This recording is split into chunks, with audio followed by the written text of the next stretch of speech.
Hello students, मैं अंजलि पयाल स्वागत करती हूं आपका आईसीटी वर्चुअल क्लासरूम देहरादून से। कैसे हैं आप सब लोग? उम्मीद करती हूं आप सब लोग अच्छे होंगे और अपनी लाइफ में बहुत बेहतर कुछ कर रहे होंगे।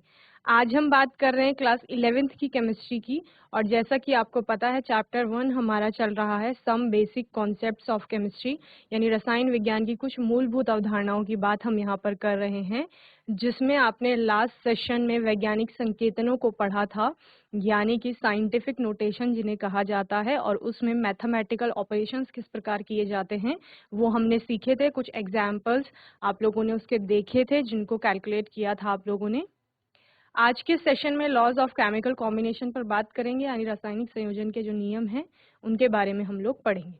तो आइए चलते हैं स्मार्ट बोर्ड की। तो बच्चों, फर्स्ट चैप्टर चल रहा है some basic concepts of chemistry, रसायन विज्ञान की कुछ मूलभूत अवधारणाएं। पदार्थ को पढ़ लिया था, उसकी भौतिक वर्गीकरण, रासायनिक वर्गीकरण, क्या क्या उनके पार्ट है वो देख लिए थे। Unit of measurement, SI units, उनकी डेफिनेशंस पढ़ ली थी आप लोगों ने। मास, वेट, वॉल्यूम, टेम्परेचर, ये सब पढ़ लिया था, इनकी यूनिट्स आपने देखी थी। लास्ट सेशन में साइंटिफिक नोटेशंस पर बात की थी, यानी वैज्ञानिक संकेतन जिनको कहा जाता है। आपको यहाँ पर केमिस्ट्री में या फिजिक्स में, साइंस में आपको बहुत बड़ी बड़ी डिजिट्स मिलती हैं या बहुत छोटा मान मिलता है, तो आप क्या करते हैं, उनको 10 की घात के रूप में व्यक्त कर लेते हैं। जैसे यहाँ पर लिखा गया है capital N into ten is to the power small n. ठीक है, तो इस फॉर्म में हम किसी भी बड़ी डिजिट को या बहुत छोटा मान अगर दशमलव में दिया गया है तो उसको व्यक्त करते हैं। ठीक है, जहां पर हमने क्या बोला था, कैपिटल एन की जो वैल्यू होती है वो आपका कैसे आएगी, 1.00 से लेकर 9.999 तक कुछ भी हो सकती है। ठीक है, और 10 की पावर जो स्मॉल एन आप ले रहे हो वो आपका पॉजिटिव में भी हो सकता है और नेगेटिव में भी हो सकता है। ठीक है, यानी घात आपकी धनात्मक भी हो सकती है और ऋणात्मक भी हो सकती है। यहाँ पर आपको दो संख्याएं दी गई थी उदाहरण में, जहां पर आपको क्या करना था, उनको वैज्ञानिक संकेतन के रूप में व्यक्त करना था। तो पहली संख्या आपकी ये थी, तो कितनी बड़ी संख्या है, 1254000। ठीक है, इतनी बड़ी संख्या है आपकी। इस संख्या को, ठीक है, अगर आप इंडियन न्यूमेरल सिस्टम के अकॉर्डिंग पढ़ेंगे तो करोड़ में है आपकी संख्या। ठीक है, इसको आपको व्यक्त करना है साइंटिफिक नोटेशन यानी वैज्ञानिक संकेत, वैज्ञानिक संकेतन के रूप में। तो आप क्या करेंगे, पहले आप कैपिटल एन का मान लिखते हैं। कैपिटल एन का मान आपने क्या बोला, एन में बी 1.000 से लेकर टू 9.999। ठीक है, कुछ भी हो सकता है। तो यानी आपको दशमलव से पहले एक डिजिट करनी है। तो आपने क्या किया, इस केस में आपका 1254 दशमलव यहाँ था पहले, इस दशमलव को आपको यहाँ पे लाना है 1 के बाद। ठीक है, तो आपने कितने प्लेसेस, 1 2 3 4 5 6 7 प्लेसेस लेफ्ट को आपने क्या किया, डेसिमल को शिफ्ट किया, यानी बाईं ओर को आपने 7 स्थान छोड़ के दशमलव को शिफ्ट किया है। तो उस 7 को हम कैसे लिखते हैं, 10 की घात 7 के रूप में। ठीक है, पूरे नंबर की जो वैल्यू थी वो कम ज्यादा नहीं होगी, वैल्यू उतनी ही रहती है, बस हमने दशमलव को शिफ्ट किया है अपना। और जब दशमलव आपका बाईं ओर जाता है तो ये जो घात है आपकी ये पॉजिटिव में आएगी। ठीक है, और दूसरा ये वाली संख्या है, इसमें दशमलव कहाँ है, दिख रहा है आपको, 0.00456। तो 1 से कितना छोटा नंबर है ये, ठीक है ना। उस छोटे नंबर को आप 10 की घात के रूप में यानी साइंटिफिक नोटेशंस के रूप में व्यक्त कर रहे हो। तो ये डेसिमल आपने क्या किया, 0.00456, इस डेसिमल को आपने यहां से यहां शिफ्ट किया है। तो कितने प्लेसेस, 1 2 3 प्लेसेस आपने राइट साइड को शिफ्ट किया, यानी दाईं ओर को 3 स्थान आपने इसको शिफ्ट किया। तो ये 4.56 इनटू दाईं ओर को जब आप दशमलव को शिफ्ट करेंगे तो मैंने आपको क्या बताया था, ऋण में आपकी घात आएगी, तो 10 की पावर -3। तो बेसिकली पावर वो हो रहा है जितना प्लेसेस आप डेसिमल को शिफ्ट कर रहे हैं। बस आपको ध्यान रखना है कि बाईं ओर को शिफ्ट करोगे तो आपका पॉजिटिव में वैल्यू आ रहा है, और अगर दाईं ओर को शिफ्ट करोगे तो नेगेटिव में आ रहा है। ठीक है, फिर हमने मैथमेटिकल ऑपरेशंस किए थे। धारचूला, आवाज आ रही है आपको, हैंड रेज करो। धारचूला बात करेंगे आप, माइक ले लो। Good morning ma'am. क्या नाम है बेटा? लोकेंद्र। लोकेंद्र, कल के क्लास में थे आप? Yes ma'am. ठीक है। मैथमेटिकल ऑपरेशंस किए थे हमने कल। Yes ma'am. यस। तो ये मैं आपको लिख के दे रही हूँ, इसमें घातों का क्या होगा, आपकी जो पावर्स हैं उनका क्या होगा, मल्टीप्लाई हो रहा है, ठीक है, मल्टीप्लिकेशन कर रहे हैं इसमें। गुणा करने पर घातें क्या होती हैं? जुड़ जाते। जुड़ जाती हैं। Very good good. तो हम क्या करेंगे, 6.8 इंटू 7.5, इन दोनों को तो हम मल्टीप्लाई कर देंगे, ठीक है, इंटू 10 की पावर क्या आ जाएगा, 4। आगे यस मैम। आगे क्या आएगा बताओ। 10 की पावर, आपने कहा ना जुड़ जाएंगी घातें, 4 + 5 हो जाएगा, ऐसा ही होगा। Yes ma'am. ठीक है। चलो, आपके राइट में जो बैठे हैं उनको माइक दे दो।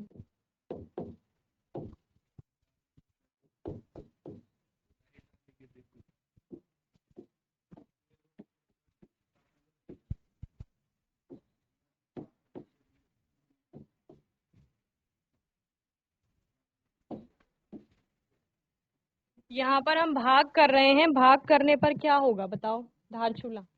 मैम घट जाएगी। घट जाएगी। क्या नाम है बेटा? मैम रमेश सिंह।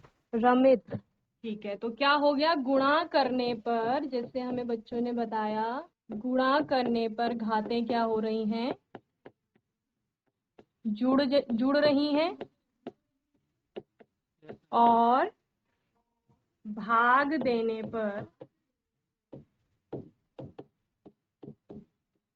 घातें घट रही हैं, ठीक है, यानी 10 की पावर 7 - 3 आपका हो जाएगा, ठीक है। चलिए, देन आपने एडिशन और सब्सट्रैक्शन देखा था, ये तो इजी होता है, इसमें आप क्या कर लेते हैं, घातों को एक समान कर लेंगे, असमान घातें जो हैं उनको समान कर लेंगे, और उसके बाद आप आगे एडिशन या सब्ट्रैक्शन जो भी आपका हो रहा है वो आप कर लेते हैं। जैसे यहाँ पे एग्जाम्पल दिया गया था आपको, 5 × 10⁻³ है, 5 × 10⁻³ है, और दूसरा 8 × 10⁻5 था। तो क्या किया गया, एक में 10⁻³ है, एक में 10⁻5 है, तो दोनों जगह घातों को समान करने के लिए आपने 8 में क्या किया, 8 को 800 बना दिया। तो फिर 10 की पावर जो वहां पर घातें थी वो इधर आ गई, 8 में आ गई, समझ रहे हो ना। तो 800 बना दिया उसको, फिर 10⁻³ हो गई दोनों जगह, यहाँ भी और यहाँ भी।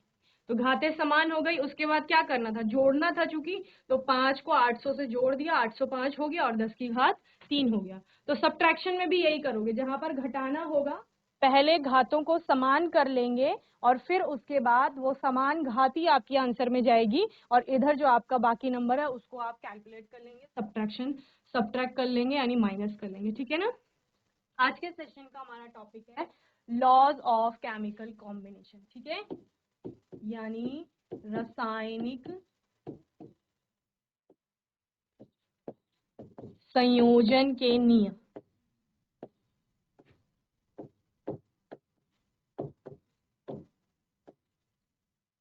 अब रासायनिक संयोजन के नियम क्या होते हैं, कोई भी आपका कंपाउंड फॉर्म होता है, जब भी आपका कोई यौगिक बनेगा, आप एक रासायनिक अभिक्रिया को होते हुए देखते हैं, एक रासायनिक अभिक्रिया को होते हुए आप देखते हैं यहाँ पर, ठीक है ना। तो वो रासायनिक अभिक्रिया क्या करती है, कुछ नियमों का पालन करती है, उन्हीं को आप रासायनिक संयोजन के नियम के अंतर्गत पढ़ते हैं। इसमें आपके 5 नियम आते हैं मेनली, जिसमें सबसे पहला आपका आता है द्रव्यमान संरक्षण का नियम। All chemical reaction take place according to certain laws. क्या कहा गया, सारी जो रासायनिक अभिक्रियाएं हैं वो कुछ नियमों के, जो नियम होते हैं उनका पालन करती हैं, और उन्हीं की तरह से वो क्या करेंगे, बिहेव करेंगे। These laws are known as laws of chemical combination. इन्हीं को क्या कहा जाता है, आपका रासायनिक संयोजन का नियम कहा जाता है। ओके, चलिए, सबसे पहले आपका law of conservation of mass.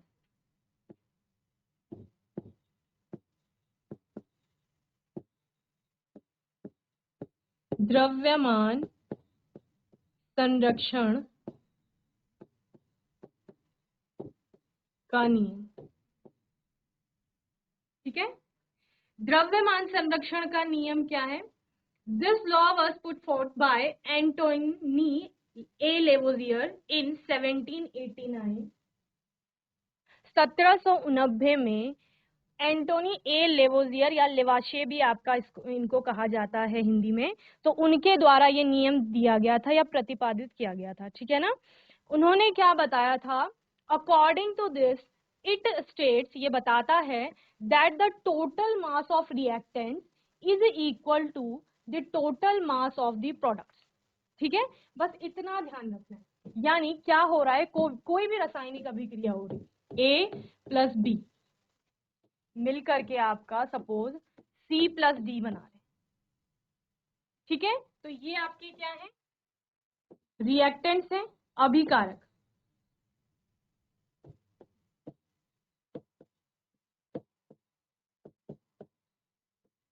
और ये आपका क्या है, C और D उत्पाद है यानी कि प्रोडक्ट। उन्होंने क्या कहा, A और B का जो द्रव्यमान होगा, जो अभिक्रिया से पहले आपके पास था और अभिक्रिया की होने के पश्चात, अभिक्रिया हुई आपकी C और D बन गया, तो C और D का जो द्रव्यमान होगा वो दोनों बराबर होंगे, यानी A और B का जो टोटल आपका मास है, कुल द्रव्यमान है, वो C और D के कुल द्रव्यमान यानी टोटल मास के बराबर होगा, ठीक है। सपोज मैं कह रही हूँ A का द्रव्यमान आपका 5 ग्राम था और B का द्रव्यमान आपका 7 ग्राम था, ठीक है। तो टोटल कितना हो गया, अगर आप टोटल मास कुल द्रव्यमान की बात करते हैं तो क्या आ जाएगा, A का मास प्लस B का मास, यानी 5 प्लस 7, तो 12 ग्राम आ गया, 12 ग्राम हो गया अभिकारकों का द्रव्यमान। सपोज C आपका बना है 4 ग्राम, ठीक है। तो D कितना बनेगा बताओ, इस लॉ के अकॉर्डिंग D कितना बनेगा, 8 ग्राम। तो ये भी कितना हो गया, कुल द्रव्यमान कितना हो गया यहाँ भी,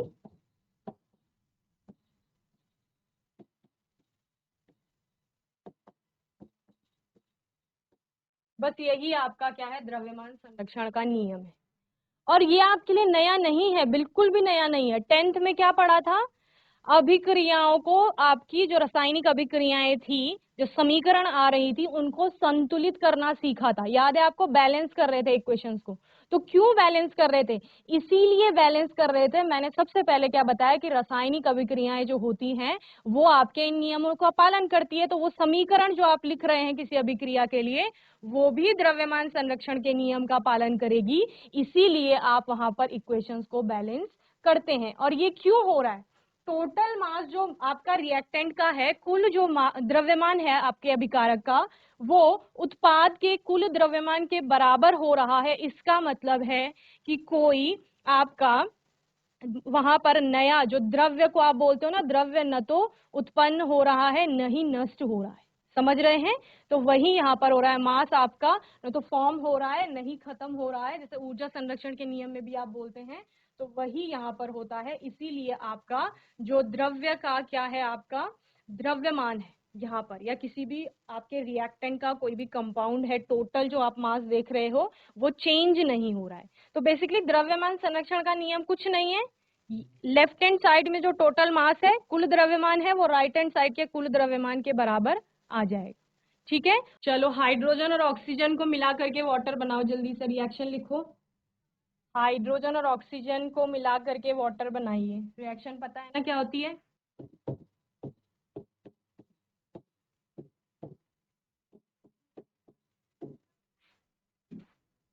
यही इक्वेशन लिखते हैं आप, अभिक्रिया। अब देखो, अगर हम इसमें एटॉमिक मास और मॉलिक्यूलर मास के अकॉर्डिंग चलते हैं, तो हाइड्रोजन का द्रव्यमान कितना होता है, परमाणु द्रव्यमान, चलो कौन बताएगा, जल्दी से हैंड रेस करो।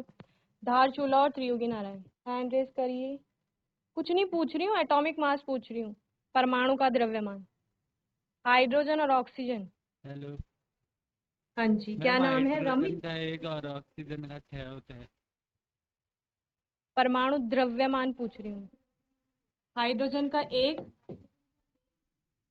1.0087 होता है, तो आप 1 लेता है अप्रोक्स 1। चलो मैं बता देती हूँ, ऑक्सीजन का आपका होता है 15.99, तो आप अप्रोक्स लगभग, या आप क्या कर लेते हैं 16, ठीक है ना, ऑक्सीजन का कितना हो गया 16 और हाइड्रोजन का हो गया 1। तो देखो एक ऑक्सीजन के परमाणु का जो परमाणु का द्रव्यमान है वो 16 है, ठीक है। तो 2 का कितना हो जाएगा, क्योंकि यहाँ पर O2 की बात हो रही है, ध्यान से देखिए O2 है यहाँ पर, तो आप क्या कर देंगे मल्टीप्लाई बाय 2। हाइड्रोजन भी आपका 2 है तो मल्टीप्लाई बाय 2 और दोनों को ऐड कर देंगे। ओके, ये तो आपके हो गए रिएक्टेंट्स। हाइड्रोजन और ऑक्सीजन क्या है, रिएक्टेंट्स। H2O आपका क्या है, प्रोडक्ट है। यहां पर भी आप क्या करेंगे, फिर से 1 इंटू 2, आगे क्या करेंगे, कैसे निकालते थे मॉलिक्यूलर मास। लोकेश के राइट में जो बैठे हैं जल्दी से बताओ आगे क्या करोगे H2O का मॉलिक्यूलर मास निकालने के लिए। ध्यान से देखो, देखो H2O है तो 2 सिर्फ किसके लिए, 2 एटम सिर्फ हाइड्रोजन के हैं यहाँ पर, तो उसकी गुणा मैंने 1 के साथ कर दी है, ठीक है। 16 गुणा अब 1 क्या मैम, आएगा 16 गुणा 1। 16 गुणा 1 और हाइड्रोजन के मास के साथ ये क्या हो जाएगा, ऐड होगा या मल्टीप्लाई होगा, जुड़ेगा ना। यहाँ पर हम क्या करेंगे प्लस। क्लियर। चलो अब दोनों साइड कैलकुलेट करो जल्दी से, बताओ मुझे इक्वल आ रहे हैं कि नहीं आ रहे। यहाँ कुल द्रव्यमान और इधर कुल द्रव्यमान नो मैम, इक्वल नहीं आ रहे मैम। नहीं आ रहे, ठीक है ना। तो इसीलिए यस मैम। इसीलिए हम इस रासायनिक अभिक्रिया को क्या करेंगे, संतुलित करेंगे। और संतुलन में लाने के लिए आप क्या कर रहे थे, यहाँ पर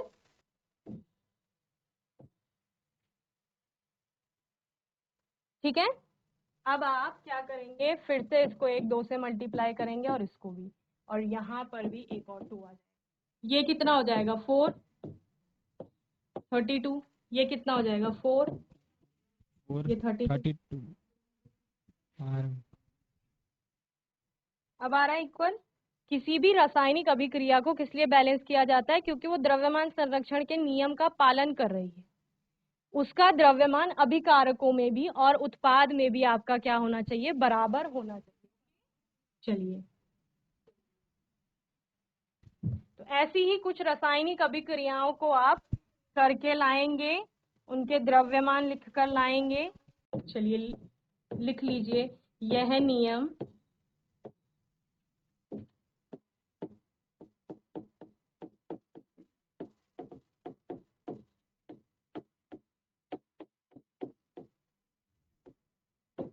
आंतोइन लेवाशिये द्वारा 1789 में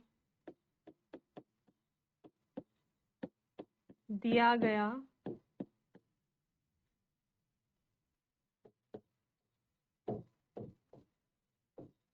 इसके अनुसार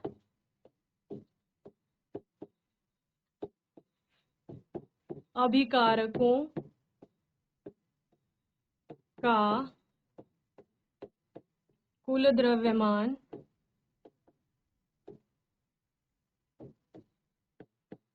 उत्पादों के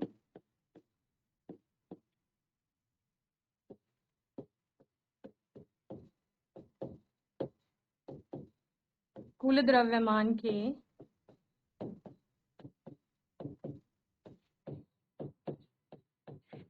बराबर होता है। और ये किस वजह से हो रहा है, क्योंकि द्रव्य ना तो नष्ट होता है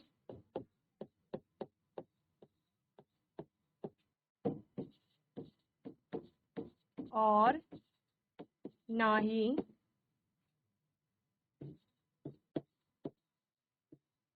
उत्पन्न होता है। और ये सब कहाँ हो रहा है, किसी रासायनिक अभिक्रिया में। ओके, चलिए होमवर्क के लिए एक रिएक्शन दे रही हूँ, इसको बैलेंस भी करेंगे और इसका मास आप लोग कैलकुलेट करके लाएंगे, ठीक है। आपके पास मीथेन है, उसका कंबशन होता है, दहन होता है CH4 प्लस O2, और जब दहन होता था तो क्या बनती थी, कार्बन डाइऑक्साइड और साथ में जल, ठीक है। ये रासायनिक अभिक्रिया है, इसको द्रव्यमान संरक्षण के नियम के अनुसार आप लोग इसको बैलेंस भी करेंगे और फिर इसका जो भी यहाँ पर मास आएगा, मॉलिक्यूलर मास और एटॉमिक मास, उसके अकॉर्डिंग टोटल मास आप कैलकुलेट करके आएंगे रिएक्टेंट्स और प्रोडक्ट का। ओके, चलिए तो बच्चों, मैं उम्मीद करती हूँ आज का सेशन आपको अच्छे से समझ में आया होगा। आज के सेशन में हमने laws of chemical combination start किया, यानी रासायनिक संयोजन के नियम, जिसमें हमने फर्स्ट लॉ लिया अपना law of conservation of mass, यानी द्रव्यमान संरक्षण का नियम। तो आप लोगों को समझ में आया? हाथ उठाओ, समझ आया है तो। ठीक है। अगर कोई डाउट होगा, अभी भी समझ में नहीं आया होगा, तो आने वाले सेशन में आप लोग पूछ लेंगे, और अपने आने वाले सेशन में हम स्थिर अनुपात के नियम के बारे में बात करेंगे, तो उसको एक बार आप लोग पढ़ के आएंगे घर से। ओके, तब तक के लिए जो होमवर्क दिया है उसे कर लेंगे, और आईसीटी वर्चुअल क्लासरूम से जुड़ने के लिए धन्यवाद।